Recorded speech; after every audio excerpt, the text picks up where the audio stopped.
দেশের সংসদে দাঁড়িয়ে দেশের স্বরাষ্ট্রমন্ত্রী অমিত শাহ বলেছিলেন দেশ থেকে তাড়িয়ে দেবে মাওবাদ, তুলে ফেলে দেবে মাওবাদকে। এবার সেই অপারেশন জারি রয়েছে। ছত্তিশগড়ের পর ঝাড়খণ্ডেও একই ছবি।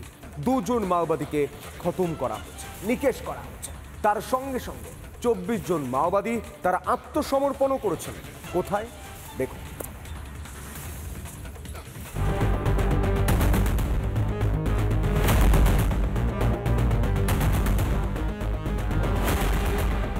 দু 2026-এর মার্চ দেশ থেকে মাওবাদী মোছার শাহী ডেডলাইন, আর সেই লক্ষ্য পূরণে ধারাবাহিকভাবে মাও দমন অভিযান চলছে।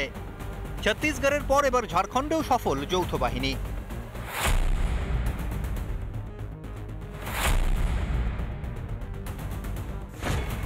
লাতেহারে খতম মাওনেতা পাপ্পু লোহরা ও প্রভাত গঞ্জু।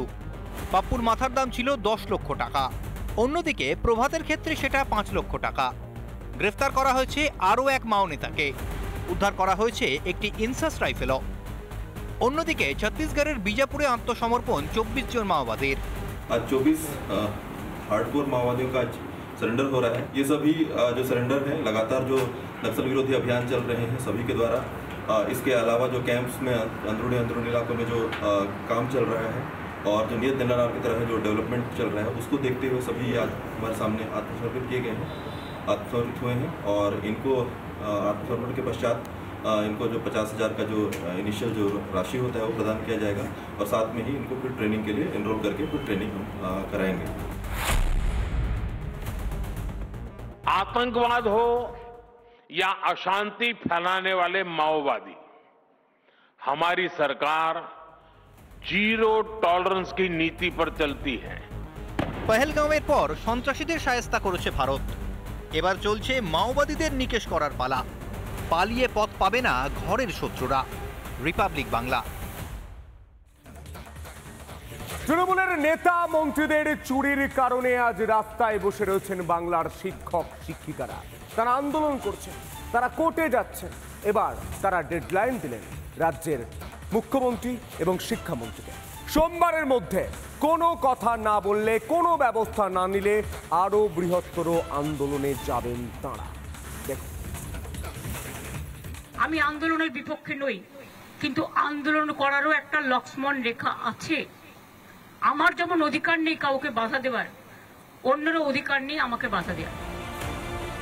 লক্ষণ রেখার কথা তো বলেছিলেন মুখ্যমন্ত্রী মমতা বন্দ্যোপাধ্যায়, কিন্তু সেই লক্ষণ রেখা কি মেনেছিল মুখ্যমন্ত্রীর পুলিশ দপ্তর? চাকরিহারাদের বেধড়ক মারধর করেছিল পুলিশ।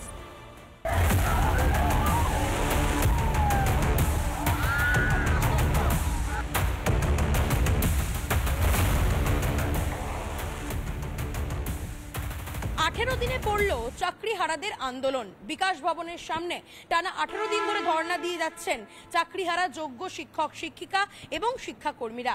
গতকাল কলকাতা হাইকোর্টে তাদের মামলার শুনানি ছিল এবং সেখান থেকেই আদালত নির্দেশ দিয়েছে আগামী এই আন্দোলনের কোনো দিনও কখনোই কিন্তু যারা চাকরিহারা যোগ্য শিক্ষক শিক্ষিকা শিক্ষাকর্মী রয়েছেন তাদের বিরুদ্ধে কোনো কঠোর পদক্ষেপ নেওয়া যাবে না।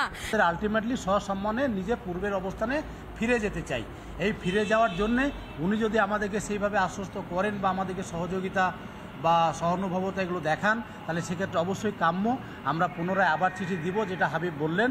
কিন্তু তারপরেও আমরা কিন্তু আমাদের দিশা না পাওয়া পর্যন্ত আমাদের এই আন্দোলনটা চালিয়ে যাব। তবে শুধু পুলিশ নয়, রাজ্যের শিক্ষা দপ্তর থেকে শুরু করে এসএসসি কেউই কথা রাখেনি। লক্ষণ রেখা অতিক্রান্ত করতে করতে দিন কাবার করে দিয়েছে রাজ্য। ব্ল্যাকবোর্ড আর চক ডাস্টার ছেড়ে এখন রাস্তায় ঠাঁই হয়েছে চাকরিহারা শিক্ষক ও শিক্ষাকর্মীদের। পরবর্তী 4 জুলাই যে মামলা শুনানি রয়েছে সেই কটা দিন কিন্তু আন্দোলনকারীরা স্বস্তিতে থাকতে পারবেন। এবং প্রসঙ্গত আদালত এমনটাও নির্দেশ দিয়েছে পুরসভাকে আন্দোলনকারীদের জন্য জল এবং বায়ো টয়লেটের ব্যবস্থা করতে হবে। এবার তাই সোমবার পর্যন্ত রাজ্য সরকারকে ডেডলাইন দিয়েই দিলেন চাকরিহারা শিক্ষক শিক্ষিকা ও শিক্ষাকর্মীরা। তারপর থেকে আমরা কিন্তু শান্তিপূর্ণ আন্দোলনই ধর্ণা দিয়ে যাচ্ছি। এখানে আমরা কিন্তু কোনো রকম আন্দোলনের কর্মসূচি রাখিনি, কিন্তু সোমবারের মধ্যে যদি আমাদের সঙ্গে সরকারের তরফ থেকে দেখা করা না হয় তাহলে সোমবারের পর আমরা কিন্তু বৃহত্তর আন্দোলনের কথা ভাবতে পারি। সোমবারের মধ্যে তাদের ন্যায্য দাবি মেনে না নিলে তারা আবারও বৃহত্তর আন্দোলনের পথে হাঁটবেন বলে হুঁশিয়ারি। যেহেতু পরিস্থিতি এই যে আমরা বিচার বিভাগের কাছ থেকেও ন্যায় পাচ্ছি না, আমরা সরকারের কাছ থেকেও ন্যায় পাচ্ছি না, তাই আমরা ঠিক করেছি এবার আমরা যারা আইন প্রণয়ন করেন অর্থাৎ যারা এমপি আছেন তাদের কাছে আমরা যাব, অ্যাপ্রোচ করব। কেন? যাতে তারা আমাদের বিষয়টা পার্লামেন্টে তোলেন, নেক্সট অধিবেশনে তোলেন এবং যোগ্য শিক্ষক শিক্ষিকাদেরকে নিয়ে তাদের ভাবনা চিন্তা কি তারা যেন সেখানে বলেন, আমরা তাদেরকে সেই জায়গাটায় পাশে চাইছি। আদালতে যোগ্য অযোগ্য তালিকা দিতে পারেনি তৃণমূল সরকার। সুপ্রিম নির্দেশে শিক্ষকরা চাকরি হারানোর পর তালিকা প্রকাশের কথা একবার স্বীকারও করেছিলেন এই শিক্ষামন্ত্রী, কিন্তু দিন তিনেকের মধ্যে ফিরে যান তৃণমূলের নীতিতে। ঠিক এরকম ব্যবহারই করবে, কারণ তাদের কাছে কোনো উত্তর নেই, সদুত্তর নেই দেওয়ার। এই যে লোকগুলো আজকে বসে আছে যারা চাকরিতে পায়নি, যারা পয়সা খাওয়ার জন্য, তৃণমূলের সরকারের পয়সা খাওয়ার জন্য চাকরি চলে গেছে এদের, তারা যে আজকে বসে আছে তাদের জন্য কোনো সদুত্তর এদের কাছে নেই। কেন চাকরি হারাদের প্রতি এত অ্যালার্জি শাসকের? নাকি দুর্নীতি ঢাকতে চাকরি হারাদেরই কাঠগড়ায় তুলতে চাইছে মমতা সরকার? এলিনা ভট্টাচার্য রিপোর্ট, রিপাবলিক বাংলা।